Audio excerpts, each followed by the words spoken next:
Assalamualaikum warahmatullahi wabarakatuh. Bertemu lagi dengan saya Ratih Mandalawangi, guru sosiologi di SMA Doa Bangsa. Sebelumnya kita telah membahas tentang apa itu sosial berdasarkan kompetensi dasar yang telah kita pelajari. Nah, sekarang kita akan membahas pokok bahasan yang kedua, yaitu mengenai gejala sosial. Jadi, masyarakat yang terbentuk dari pola-pola interaksi tertentu berdasarkan nilai dan norma itu, dia menghasilkan hubungan-hubungan antar individu dan antar kelompok yang bermacam-macam. Dan hubungan-hubungan tersebut menghasilkan sesuatu yang disebut sebagai gejala sosial. Begitu. Jadi gejala sosial itu adalah suatu fenomena yang terbentuk dari hasil hubungan antar manusia, hubungan antar individu dan kelompok di dalam masyarakat. Contohnya bentuk-bentuknya seperti apa saja sih? Banyak. Contoh yang pertama misalkan gejala sosial keagamaan.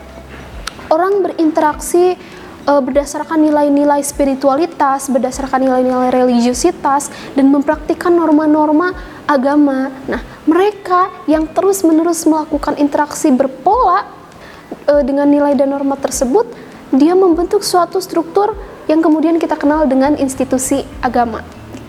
Terus ada apa lagi bentuknya? Gejala sosial ekonomi misalnya. Orang-orang yang melakukan interaksi berdasarkan nilai perhitungan untung rugi dalam rangka mempertahankan hidup dan mencapai kesejahteraan yang tinggi, mereka tergabung dalam suatu pola interaksi yang kemudian membentuk suatu struktur yang kita kenal sebagai institusi ekonomi. Dan begitu pula dengan bentuk-bentuk yang lain seperti gejala sosial politik, gejala sosial hukum, gejala sosial budaya. Nah, berbagai gejala sosial tersebut adalah hasil dari pola-pola interaksi berdasarkan nilai dan norma tertentu yang dilakukan oleh masyarakat gitu. Jadi, yang menjadi pertanyaan selanjutnya adalah bagaimana sih karakteristik gejala sosial itu? Nah, pemahaman tentang karakteristik gejala sosial ini penting karena gejala sosial itu berbeda dengan gejala alam yang sifatnya fisik dan material. Nah, untuk melihat apa sih perbedaannya dan apa kekhususan gejala sosial, mari kita lihat. Yang pertama, gejala sosial itu dia sifatnya sangat kompleks. Karena dia melibatkan berbagai pola hubungan antar individu dan kelompok yang memiliki konteks berbeda-beda. Gitu. Jadi dia sifatnya sangat kompleks. Yang kedua, gejala sosial itu karakteristiknya dia beraneka ragam. Jadi gejala sosial di dalam masyarakat itu tidak mungkin sama, tidak mungkin serupa. Sebetulnya untuk memahami ini tidak susah ya. Kita bisa melihat misalkan gejala sosial apa yang terjadi di sekolah, apakah sama dengan yang ada di keluarga, dan apakah juga sama dengan yang terjadi misalnya di istana negara. Nah, tentu saja berbagai institusi, berbagai konteks, dan berbagai aktor atau orang-orang yang terlibat dalam suatu interaksi sosial tertentu, mereka menghasilkan pola-pola yang beraneka ragam dan menghasilkan juga fenomena-fenomena yang beraneka ragam. Seperti itu. Yang selanjutnya, gejala sosial itu tidak bersifat universal. Artinya apa? Suatu gejala sosial, suatu teori sosial itu dia tidak bisa diberlakukan ke semua masyarakat di dunia seperti itu. Jadi gejala sosial itu sifatnya kontekstual. Biasanya dia khusus untuk masyarakat-masyarakat tertentu aja. Nah, contohnya misalnya teori tentang hijab. Nah, para pakar di Amerika itu banyak yang menganggap bahwa hijab atau kerudung gitu itu merupakan suatu bentuk opresi atau suatu bentuk penindasan kepada perempuan-perempuan muslim oleh para laki-laki muslim. Nah, para pakar di barat itu yang beraliran liberal banyak yang memandang bahwa sebetulnya kerudung atau hijab itu adalah suatu bentuk penindasan yang terus dilanggengkan oleh agama. Itu menurut ilmuwan barat.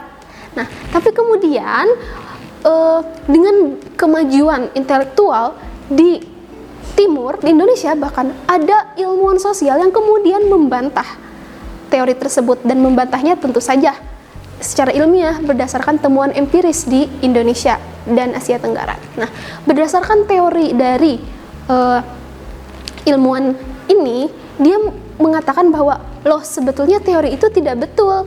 Dia tidak bisa diberlakukan secara universal sebagai kebenaran universal. Karena apa? Ternyata di Indonesia juga di Asia Tenggara, hijab atau kerudung itu merupakan suatu bentuk ekspresi dari perempuan tersebut sendiri, dan ekspresinya itu adalah ekspresi kebebasan. Apa buktinya? Buktinya adalah dengan masuknya tren hijab ke dalam market, ke dalam struktur pasar, dengan maraknya berbagai inovasi mode hijab, dengan maraknya berbagai kalangan yang kemudian membuka usaha hijab.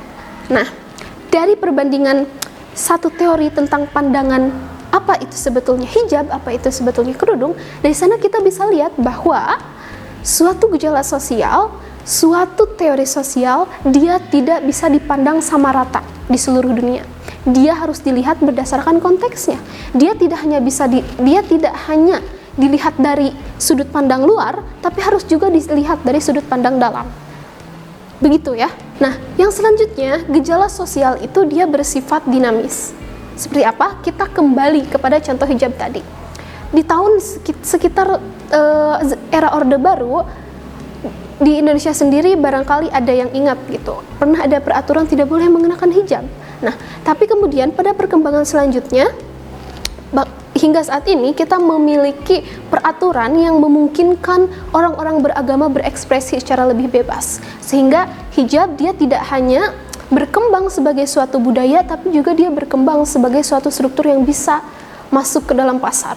Begitu. Jadi misalnya kita ilmuwan sosial dan kita ingin membuat suatu teori tentang apa itu hijab dan apa maknanya bagi masyarakat. Nah, kita harus lihat dia ada di tahun berapa gitu. Dia menceritakannya atau menelitinya pada tahun berapa, kapan. Nah, hal sesederhana waktu saja itu bisa menghasilkan pengamatan yang berbeda.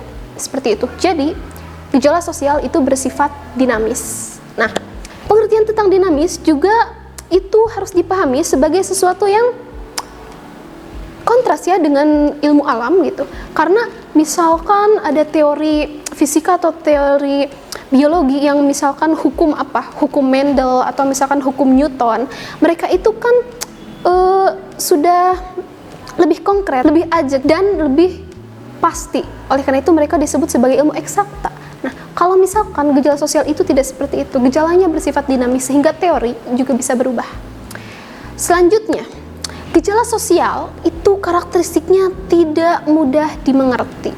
Maksudnya apa? Maksudnya adalah kalau misalkan kalian mengingat kembali pada pelajaran sosiologi sebelumnya, itu kita membahas tentang common sense dan kebenaran objektif. Nah, kebanyakan dari kita di dalam masyarakat itu memandang gejala sosial, memandang pertanyaan-pertanyaan sosial sebagai sesuatu yang mudah dijawab oleh common sense, oleh keyakinan-keyakinan kita tanpa pembuktian ilmiah.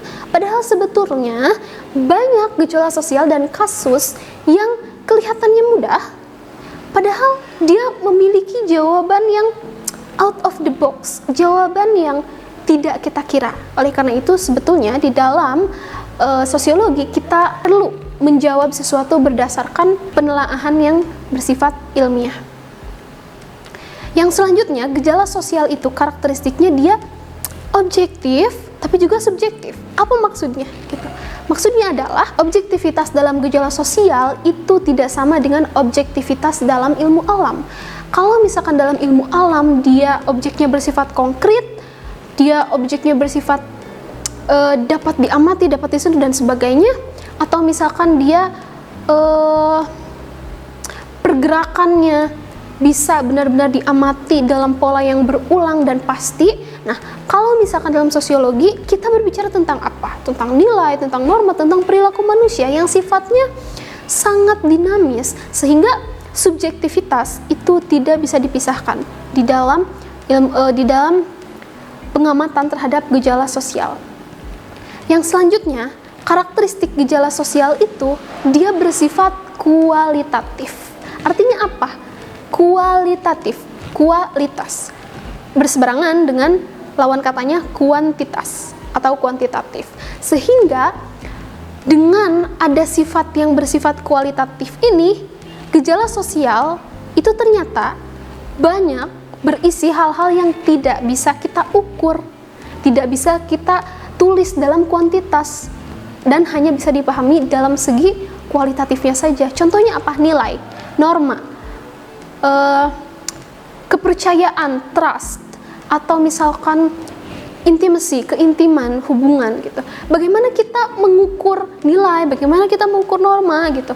Bagaimana kita mengukur kepercayaan orang terhadap suatu kelompok, kepercayaan orang terhadap suatu nilai gitu. Nah, banyak sekali gejala-gejala sosial yang dia bersifat kualitatif. Sehingga nanti ketika kita belajar tentang metode penelitian sosial, kita akan lihat bagaimana sih gitu penekanan-penekanan penelaahan yang bersifat ilmiah tapi kualitatif itu. Oke, yang selanjutnya, gejala sosial itu dia karakteristiknya sulit diprediksi. Nah, ini harus lebih mudah dipahami ya, karena dari awal tadi kita sudah lihat bahwa dia sifatnya dinamis tuh gejala sosial itu, beraneka ragam, tidak mudah dimengerti, bahkan tidak bersifat universal. Sehingga karena gejala sosial itu dia sifatnya sangat sedinamis itu dan tidak ada yang universal, maka dia tidak bisa diprediksi. Nah, karena prediksi itu kan dia didasarkan pada hal-hal yang sudah pasti. Kita melihat kepada masa lalu, pola-polanya seperti apa, dan kita menebak dengan dinamika yang tidak banyak berubah gitu. Kedepannya akan seperti apa, nah, itu prediksi. Tapi di dalam dunia sosial, gejala sosial itu dia tidak bisa diprediksi, sehingga pengamatan terhadap gejala sosial itu dia tidak berfokus pada tujuan untuk memprediksi apa sih yang bakal terjadi. Misalkan, apa sih yang akan terjadi dalam 10 atau 50 tahun ke depan di dalam masyarakat ini, konfliknya apa gitu, terus apakah mereka akan bubar dan sebagainya. Oke, mungkin argumen-argumen bisa diajukan, tetapi secara pasti prediksi itu tidak bisa dipastikan 100% akurasinya. Oke, demikianlah gejala sosial atau karakteristik gejala sosial yang kita pahami hari ini. Coba kalian amati satu gejala sosial di lingkungan kalian dan kalian cocokkan kira-kira dia memenuhi semua karakteristik itu atau tidak, dan coba kalian bandingkan dengan teman kalian. Kalau ada perbedaan, silakan kalian diskusikan.